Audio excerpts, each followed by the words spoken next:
सूर्य की सबसे पहली किरण सूर्य की हर खबर को पहुंचाएंगे हम आप तक। मैं नरेंद्र गोयल, यूथ लैब जोधपुर। नमस्कार, बहुत बहुत स्वागत है आपका जोधपुर बुलेटिन में। आइए आपको लेकर चलें जोधपुर और दिखाएं हमारे संवाददाता नरेंद्र पुरोहित की खास रिपोर्ट। सूर्य नगरी जोधपुर के प्रमुख सामाजिक संगठन सत्यमेव जयते सिटीजन सोसाइटी की ओर से विभिन्न कच्ची बस्तियों, फुटपाथों और झुग्गी झोपड़ियों में जाकर जरूरतमंदों को कंबल और कच्ची भोजन सामग्री का वितरण किया गया। सत्यमेव सिटीजन सोसाइटी की अध्यक्षा विमला गट्टानी ने जानकारी देते हुए बताया कि हर साल की तरह इस साल भी समाज सेवी अरविंद कछवाहा के नेतृत्व में सत्यमेव जयते परिवार के सदस्य प्रवीण मेढ़ा, डॉक्टर जितेंद्र सिंह, डॉक्टर रेखा धनकानी, डॉक्टर हेम सिंह गौड़, सैयद अहमद, सुनील कछवाहा, संजय धनरेवा व नेमी चंद ने पाल रोड, काजरी रोड, हाउसिंग बोर्ड, सोचती gate, Jalori gate, Olympic road व नई सड़क पर कंबलों व कच्ची भोजन सामग्री का वितरण किया।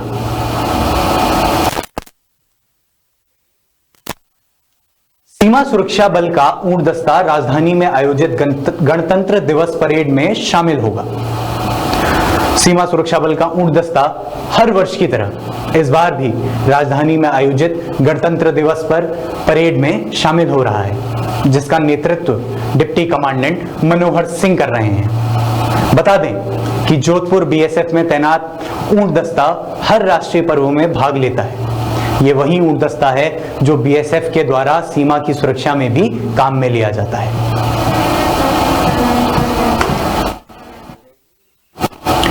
अखिल भारतीय विद्यार्थी परिषद जय नारायण व्यास विश्वविद्यालय द्वारा महाराणा प्रताप की पुण्यतिथि पर नया परिसर मुख्य द्वार पर महाराणा प्रताप की तस्वीर पर पुष्प अर्पित करके श्रद्धांजलि दी गई।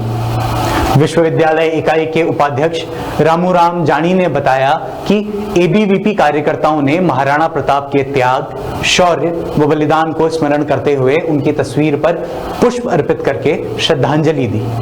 इस दौरान प्रांत शोध प्रमुख सवाई सिंह सारुंडा के महाराणा प्रताप की जीवनी पर प्रकाश डाला।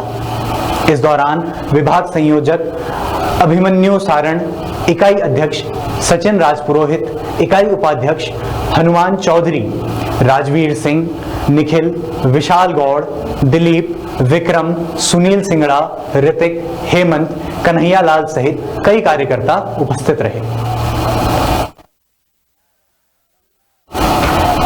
बुधवार को राजस्थान आशा सहयोगिनी संघ ने अपनी विभिन्न मांगों को लेकर मुख्यमंत्री के नाम जिला कलेक्टर को ज्ञापन दिया। आशा संघ जिला अध्यक्ष पिंटू कुमार ने बताया कि समुदाय में सबसे ज्यादा सेवा देने वाली स्थानीय महिलाएं हैं और कोरोना काल में भी आशा सहयोगिनी ने बहुत काम किया है, लेकिन राज्य सरकार किसी भी मांग को नहीं मान रही। पिंटू कुमार का कहना है कि जब उन्होंने जयपुर में धरना दिया था तब सरकार ने आश्वासन देकर 7,000 मासिक मानदेय बढ़ाने का वादा उनसे किया, लेकिन सिर्फ 270 रुपए ही मानदेय बढ़ाया। उनका कहना है कि यदि अब भी सरकार उनकी बात नहीं सुनेगी तो वह जयपुर में आकर भूख हड़ताल पर बैठेंगे।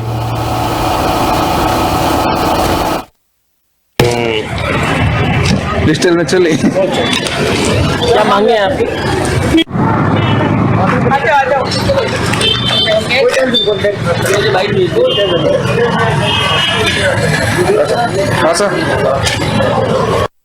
मैं पिंटू कौर, जिला अध्यक्ष जोधपुर। मैं अपनी मांगों को लेकर 15 साल से भटक रही हूँ। हमारी आशा बहनें हैं जो 15 साल से, आज सभी ब्लॉक से एक बहनें यहाँ अपनी मांगे देने के लिए यहाँ कलेक्टर कार्यालय में आई है। इस बार हम सरकार से ये अनुरोध करते हैं कि हमारा कुछ हो जाए। पिछली बार हमारे साथ धोखा हुआ, हम 4 दिन तक यहाँ पहले यहाँ जोधपुर में आए, ज्ञापन दिया, हमारा कुछ नहीं हुआ। तो 1 महीने बाद हम जयपुर गए और वहाँ 4 दिन तक खुले आसमान के नीचे जनवरी का माह था, ठंडे में पड़ रहे, लेकिन महिला बाल विकास मंत्री ममता भूपेश जी ने हमको बोला कि 7,000 रुपये महीने हो जाएंगे और हमारा धरना भी खत्म करवाया। लेकिन बजट आया तो सिर्फ 270 रुपये आया है। कितने शर्म की बात है। सरकार है कितना, ये कुर्सी के लिए ही जो मुख्यमंत्री जी है, वर्तमान मुख्यमंत्री जी, उन्होंने ये घोषणा पत्र में लिखा था आशा सहयोगिनी को नियमित किया जाएगा, लेकिन 3 साल हो गए अभी तक सरकार के कान में जू तक नहीं है। हमें सबसे पहले तो मांग मेरी सरकार से यही, हमको नियमित किया जाए, और नियमित नहीं करे तो कोई बात नहीं, लेकिन कम से कम हमको नियमित मजदूरी तो दे। जो सरकार ने तय रखी है 200 से 300 रुपये तो हमको मजदूरी, तो वो भी सरकार से नहीं, लेकिन दिन रात हमको दौड़ाया जा रहा है। कोरोना जैसी महामारी में हम दिन रात भाग कर काम करते हैं, लेकिन सरकार 1,000 रुपये देने को बोला, वो भी आज 2 साल हो गए 1 रुपया भी नहीं मिला। और हर तरह के विभाग के अधिकारियों को हमारे ऊपर दबाव रहता है कि आप वो फलानी रिपोर्ट दो, नहीं तो आपका आगे नाम भेज दिया जाएगा। हम एनएम से भी ज्यादा काम करते हैं, लेकिन जो महीना आता है सिर्फ 2970 रुपये आता है, लेकिन हमारे परिवार की कोई परवरिश नहीं कर पा रहे। नहीं, किस लिए आए? हम अब ज्ञापन देने के लिए आए, ये कलेक्टर साहब के नाम मुख्यमंत्री जी को वो हमारे ज्ञापन सरकार तक पहुंचा दे और हमारे जनवरी माह में कुछ करे, नहीं तो हम फरवरी माह में भूख हड़ताल करेंगे। यही है, अब हमें न्यूनतम मजदूरी दे सरकार। और जो 15 साल से बेचारी जो काम कर रही है दिन रात भाग उन पे सरकार कुछ रहम करे और उनके लिए कुछ नियम बना के उनको परमानेंट करे। मेरा नाम पिंटू कंवर। अब कोरोना आ गया और काम कर रहे हो, किस तरह से अधिकारी आपसे काम करवाते नहीं पड़ती है, लेकिन हमारे पास इतना पैसा भी नहीं होता है कि हम फोन का रिचार्ज वगैरह करा सके, और फोन का रिचार्ज नहीं होता है तो हमारी फोटो नहीं जाती है। और दूसरी बात, जहाँ ऑनलाइन सिस्टम कर दिया, रात को भी हमको 10 बजे भी फोन आ जाता है, ये आप रिपोर्ट भेजो, नहीं तो आपका पेमेंट नहीं आएगा, वो नहीं आएगा, आगे नाम भेज दिया जाएगा, इस तरह का। तो हम यही सरकार से कहते हैं, हमें जो काम देते हैं उसका आदेश दोगे तो ही हम काम करेंगे, नहीं तो नहीं करेंगे। हमारे हर विभाग के अधिकारी हमको डराने धमकाने लग जाते हैं। क्यों? हम कोई फ्री में पॉकेट में बैठे हैं क्या? सरकार ने सस्ता सुंदर और टिकाऊ नौकरी समझ लिया क्या है?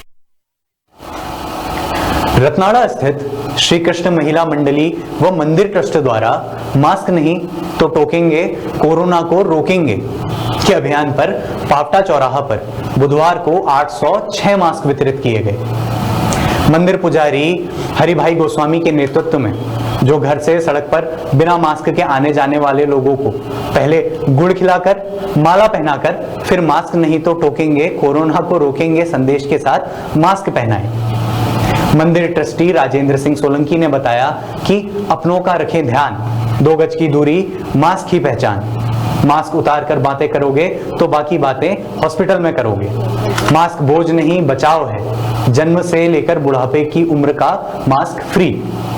इस तरह के नारे, स्लोगन और तख्तियां और बैनर लगाकर रोज अलग अलग चौराहों पर जाकर मास्क वितरण कर रहे हैं। इस अभियान में मंदिर ट्रस्ट अध्यक्ष इंद्र सिंह सांखला, महिला मंडली अध्यक्ष शारदा चौधरी, रामस्वरूप भाटी, वीरेंद्र देवड़ा, अशोक भाटी जो वार्ड पार्षद हैं, और गोपाल, भूपेंद्र भाटी, राम प्रजापत, सागर कछवाहा, महेंद्र सांखल, विजय बोराणा, नारायण सीरवी आदि का सहयोग रहा।